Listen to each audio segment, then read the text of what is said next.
Une frappe de missile Iskander a détruit une position stratégique ukrainienne dans la région de Novonikolayevka.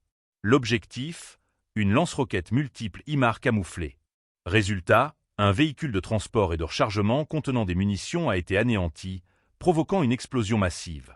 Jusqu'à une dizaine de soldats ukrainiens auraient également été touchés. Un revers important pour Kiev, alors que ces lanceurs américains sont devenus un élément clé de ces frappes de précision. N'oubliez pas de vous abonner pour ne rien manquer de nos prochaines analyses et partagez votre avis en commentaire. Les images diffusées par le ministère russe de la Défense montrent une attaque d'une précision chirurgicale. La position ukrainienne, située à environ 26 km à l'est de Nikolaev, avait été soigneusement dissimulée. Mais malgré ces précautions, elle a été détectée, prise pour cible et détruite en quelques instants. L'explosion secondaire, due à la présence de munitions dans le véhicule touché, témoigne de l'ampleur de la frappe. Depuis leur livraison par les États-Unis, les HIMARS ont été l'un des systèmes d'armes les plus redoutés du conflit.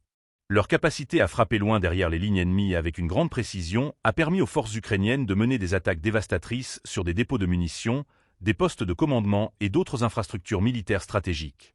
Mais ces armes, malgré leur efficacité, restent vulnérables lorsqu'elles sont repérées. Le missile Iskander utilisé dans cette frappe est un projectile balistique de courte portée, mais doté de capacités avancées.